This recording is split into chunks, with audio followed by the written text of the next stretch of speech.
And Football at 4 is powered by the Inside the Birds podcast. It's brought to you by Bet365. Whatever the sport, whatever the moment, it's never ordinary. You know what's not ordinary, RPG, is those A.J. Brown Sweet Heat wings that they have here now at Chickies and Pete's.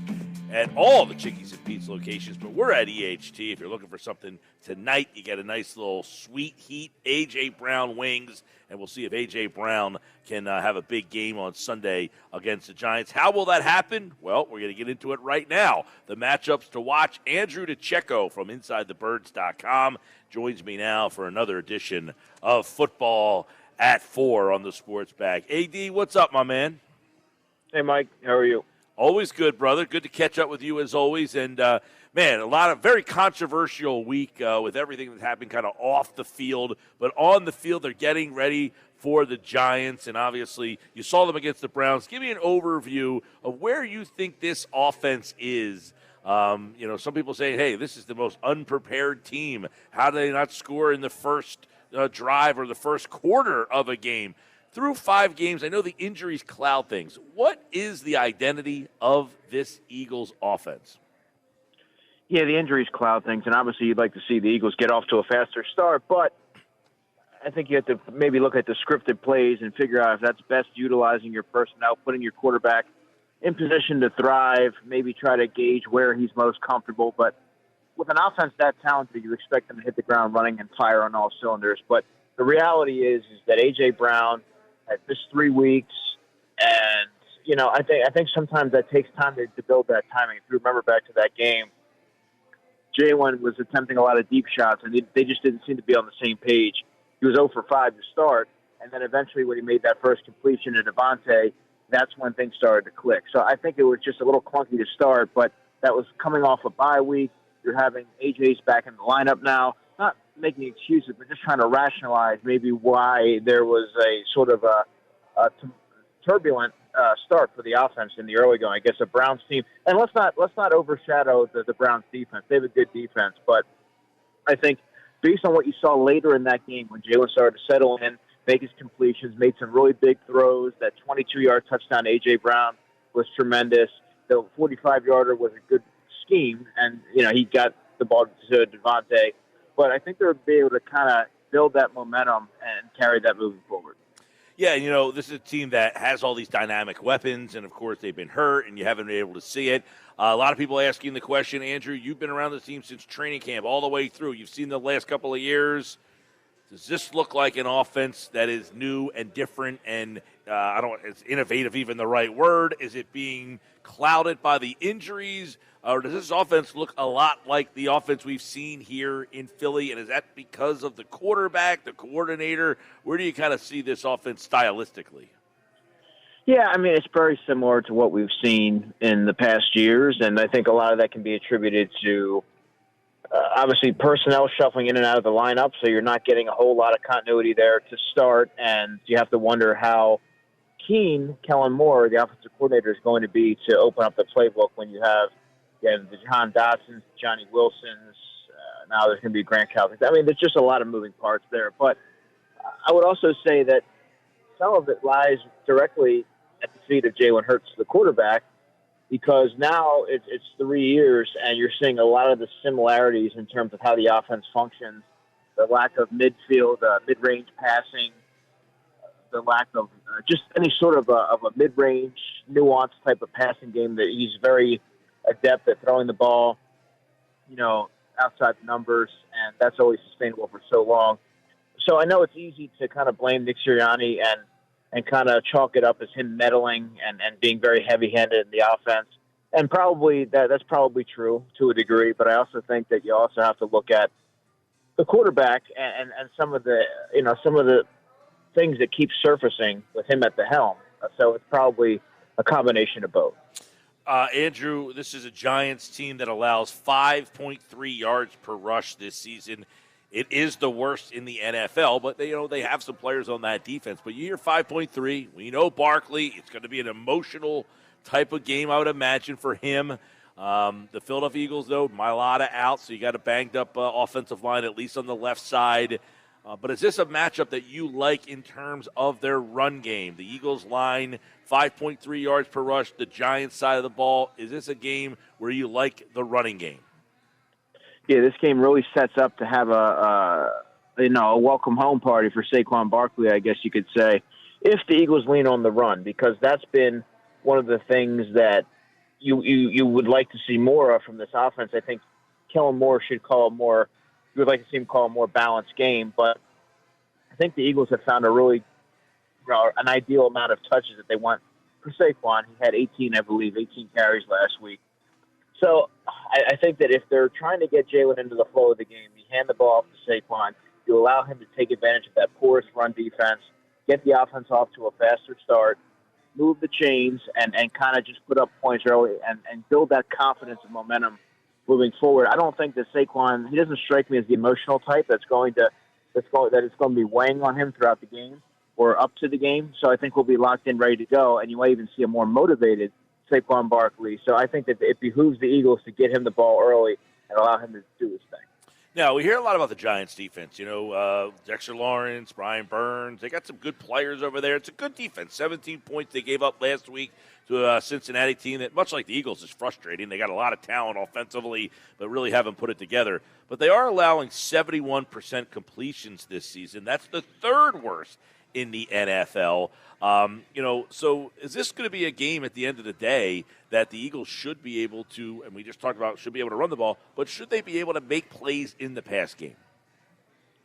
Should be, but you have to be mindful of the Giants' pass rush, and with a left tackle, I should say, in Fred Johnson, who's replacing Jordan Mailata, who's going to be out for multiple weeks. That's an area where I would expect the Giants to look to exploit. And so to counter that, the Eagles should have some semblance of a quick passing game to get the ball out of Jalen's hands and counteract what the Giants are going to look to do, which is, I would imagine, throw the kitchen sink at Jalen Hurts and see if he has an answer for it. But I think the recipe for success offensively for the Eagles is the quick hitters to kind of open things up later and set the defense up and get the ball to Saquon early, because the one thing the Giants do well, they're banged up at offensive line. They can get after the passer, and as a whole, their secondary is pretty good as well. So you gotta take these. I think that's the approach to take when you're looking at this matchup. Yeah. By the way, the Giants, as Andrew hinted at, they can rush the passer. 26 sacks. That is tied for sixth in the league. They get a lot up front with the nose guard Dexter Lawrence. This will be a handful for Cam Jurgens this week. We'll see how they approach Dexter Lawrence, and if Brian Burns, he's a handful to try to figure out as well. You mentioned Mailata will not play. Goddard not playing. I want to get your thoughts on how that affects both the run game and the pass game. Without Dallas Goedert, it's going to be tough for the Eagles because he's obviously their best and most efficient in that aspect. And Grant Calcaterra, he's willing, but he doesn't have the blocking acumen. He's not anywhere close to what Goddard can do. Stoll's all right, but, I just think that what Dallas Goedert brings is he's a very well-rounded tight end, and now you're having to kind of piecemeal that position together, whereas you have the full package in Dallas Goedert. So that's something to kind of be mindful of. I would imagine Jack Stoll seeing a lot of time on the field, if for nothing else other than to help the offensive line, particularly Fred Johnson, in kind of staving off the Giants' pass rush. But sets up to be a big game for Grant Calcaterra. Obviously, the team really likes him. Jalen trusts him, and he does have some athleticism. So I would look for the Eagles to try and get him loose against the Giants, because they're not really going to atone for him. They're not going to account for him, I should say, on offense with all the other weapons that they have. All right, give me your thoughts on how the Eagles, the Giants struggle to score, obviously, and last week no Neighbors, no Singletary, but they both should be back. Neighbors probably will be. We'll see about Devin. But Neighbors, 35 catches, first 4 games. He is participating in non-contact drills for the second straight day. We'll see if he ends up playing here. But he is a handful, man. I loved him in the draft. I think you liked him a lot in the draft. How the Eagles' secondary matches up with Wan'Dale Robinson and Malik Neighbors. Well, Wan'Dale Robinson's more of a slot guy, so he'll see a lot of Cooper DeJean. I think I like that matchup. Cooper has the length and the athleticism and the physicality, so I would take him in that matchup. But the big question becomes at receiver, if he's out wide, then you have to wonder, he's either going to draw Quinyon Mitchell or in all likelihood Darius Slay. Darius Slay did look like he was practicing today, but If not, it would be Isaiah Rodgers. So, I mean, Neighbors is a good player, but I would take Quinyon Mitchell over Malik Neighbors any day because I'm that confident. Everything that I've seen, and perhaps is that I'm too close to the Eagles. I've seen Quinyon Mitchell every day in the summer, every practice, I should say, and you see him go throughout the season as well. So I'm just enamored and fascinated with his progress. You don't often see that kind of early success for a young corner at such a difficult position, and his short memory and physicality, and the moment's never too big for him. So I would almost take Quinyon Mitchell against anybody. Yeah, and he had his first interception was that a pass defense by Chauncey Gardner-Johnson? Does he get credit for a PD I mean, that was clearly Quinyon's ball. That was his zone, and, it was almost like two outfielders running into each other. That was clearly Quinyon's ball, and I thought that could have been communicated better, but nevertheless, he probably would have taken it the distance had he caught it. The Eagles struggle to get sacks with the pass rush. 5, though, last week. Your evaluation of why is this Cleveland's offensive line's a mess? Did they have a little bit different wrinkle to Vic Fangio? Did Vic Fangio have a little different wrinkle to his scheme last week? Why were they able to get to the quarterback 5 times?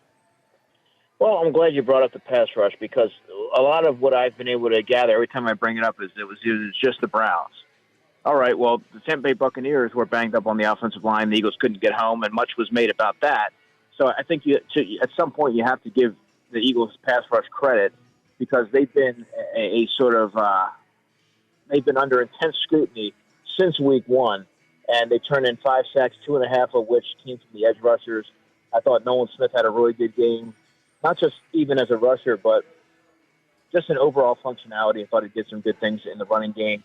And then Bryce Huff, I talked to him after the game for a little bit, and he's someone that was playing a lot faster, probably wasn't thinking as much, and just seemed to be a lot more explosive and playing with more confidence. So that's something that I think is tangible, right? You can build from that. You can grow from that. And whether or not that's simply a byproduct of going against a lackluster offensive line or whether or not that's something that they can build off of and it maybe just took some time for things to click, we're going to find that out. But I just think it was very well schemed up, and they took advantage of an offensive line that wasn't very well equipped to block it up. But I also think it has to do with just kind of the timing and getting the reps and continuity and getting out there and just, the feel of the game. It just, everything sort of clicked for them, and we'll have to see if that's a trend that's going to continue. I know you wrote about Moro Njomo over at InsideTheBirds.com. It was a really good article for the people out there. I had mentioned that he was a guy who kind of stood out to me on the defense, and you're wondering, does he earn more? He's got more playing time. Does he get even more playing time? Is he at the level where you're saying, they got to find more ways to get him on, or do you like the way they're using him now? I think the way that they use him right now, maybe you could kind of settle in with like anywhere from 20 to 24 snaps a game, perhaps supplement him in. But he's kind of on the other undersized side, and you heard Vic say that. So I think kind of putting him out there for an extensive period of time might diminish his returns, and you don't want to do that because he is quick. He does have the burst upfield, and he uses his leverage really well. But you don't want someone like that to get worn down. I think that would limit his effectiveness. But they found a really good rotation of defensive linemen with Ajoma, with Thomas Booker, who averages about 12 snaps a game, had a half sack. You'd be hard-pressed to find a player who plays with more effort, in my opinion, than Thomas Booker. Every time he's on the field, even though it's for a brief sample size, I always notice him. He's always chasing ball carriers down, affecting the play behind the line of scrimmage. So I think that kind of speaks to why the Eagles didn't feel the need to address the defensive tackle group with a veteran. Andrew DiCecco, they're not going to have Andrew Thomas, but this isn't the Giants' line has been awful the last couple of years, but they are at least competitive now. This is not the same. The Eagles are not walking into the same offensive line that the Giants have had in the previous couple of regimes here. This offensive line is somewhat capable, but losing Thomas is going to change the dynamics of this matchup. Yeah, it will change the dynamic for sure, but I think for the Eagles, it really boils down to what version of Jalen Carter are they going to get for the game, because you saw the dominant Jalen Carter against the Saints, you saw the same Jalen Carter against the Browns, and you saw the impact of what that can mean and how that kind of radiates throughout the ripple effect throughout the defense, because it opens things up for everybody else. I think Jalen Carter's effectiveness early on in that game, by and large, contributed to the Eagles' pass rush. And, I mean, look, this is a game where he should be able to dominate, but it all starts with him up front. But that is a matchup that I think the Eagles have an advantage of, but it's a matter of them being able to take advantage of it because there have been other times where it favored them, such as Tampa Bay and even Atlanta to a degree, and it just didn't materialize. All right, you mentioned and you wrote about Bryce Huff, and I'm wondering, is he starting to get a better, identity in this defense? Are they using him differently? Can we get him off the ground? I know this, and I bring this up because Aiden Hutchinson, he ends up getting hurt, so the Lions are looking for pass rushing help. The stories about Reddick, they can't trade for Reddick back, but he's going to be a guy. Teams are starting to look around for pass rush. Do the Eagles need to look around for pass rush, or do we feel that they have the answer with maybe getting more from this guy? Well, it's still a little early. They have a few weeks here to really make that determination. But so I think right now it's a constant evaluation. I think right now Bryce Huff is a unknown entity because you saw some spurts of productivity against the Browns, and it was very encouraging. But you have to realize, was that an abnormality, or is this a trend that we're gonna continue to see moving forward? And until you're able to make that distinction, whether over the next couple of weeks, I think it would be any sort of trade talk or discussion would be premature. But Bryce Huff gets a lot of flack, and rightfully so, given the contract and the expectations and who he was replacing. But what's never taken into account is that how the newness of the defense and how he fits into the scheme, and how players, hit their stride at different rates. And everybody wants things to happen right away. And when it doesn't happen right away, all of a sudden the signing was terrible, he can't play, et cetera. There's all these extremes. And I just think that sometimes players need an opportunity to settle into the defense. Now, we're going to find out a lot about Bryce Huff over the next few weeks, but I think it's way too early right now to kind of look outside the organization for an edge rusher. We'll have to see if he can be that every down player that the Eagles are hoping for. I still don't believe that I don't know that he's going to be a 70% snap guy. I just don't know that that's going to be in him, but there's no reason why he can't play 55 plus. All right, the last thing I want to get your thoughts on in terms of this roster is Cooper DeJean. I know you liked him and how they use him as the slot guy here, but maybe even how they used him more than just a slot guy. What more did he bring this defense that helped the success that they had on Sunday and that they can continue to build with him? The timing of his blitzes, the ferocity, attacking the line of scrimmage and affecting the running game, his open field tackling, his football instincts, his IQ. I mean, he is everything that you look for, much like Quinyon Mitchell in a young defensive back. And that was a really good spot for the Eagles to get him for him to get his feet wet against a lackluster Browns offense. You can certainly build on that momentum and that progress. But I mean, he plays a really tough position. I've time and time again have said that nickel is the toughest position to play in the NFL, at least on defense. And that receivers have a two-way go. You have a lot of ground to cover. You have to know the full scope of the defense. They're almost acting as a hybrid linebacker to account for the run fits. So for Cooper to be able to be as prepared as he was and look as NFL ready, that didn't look like his first NFL start. I think that's a testament to him. In terms of backs coach Christian Parker, we talk a lot about coaching. We've heard a lot about coaching over the last few days. So let's talk about some of the good. And I think Christian Parker's done a phenomenal job with the two young defensive backs that the Eagles have there, Quinyon Mitchell and Cooper DeJean. So I think that he's going to continue to his steady ascent against the Giants. All right, we'll get your last thoughts on the game in terms of the Giant offense. You just talked about Neighbors and Robinson, but overall, if you're the Eagles defense, Vic Fangio, what is your game plan? What are you trying to? What worries you the most about the Giants offense? Just Malik Neighbors and Daniel Jones' ability to evade the pocket, and that's why fundamentals become imperative. And I know that sounds simple enough, but making sure you're tackling your player to the ground, getting the ball carriers to the ground, and not allowing an offense that really doesn't have a lot besides Malik Neighbors to have a spark, to create a spark, to pick up a big play here or there, because that's how the dam can break. So it's just, to me, it's just getting back to basics, making sure you're staying on your assignments, and everybody's kind of, having that attention to detail. Well, we'll see it all unfold. Eagles-Giants, it's going to be an emotional day for Saquon Barkley. And obviously the Eagles need this one. You can't have a win and then follow it up with a loss against a team like the Giants if you want to start feeling like you're going in the right direction. And, of course, we'll be continuing to preview it all, and next week we'll review it all right here on Football at 4. Andrew DiCecco from InsideTheBirds.com. All right, buddy, we'll catch up with you next week. Thanks, man.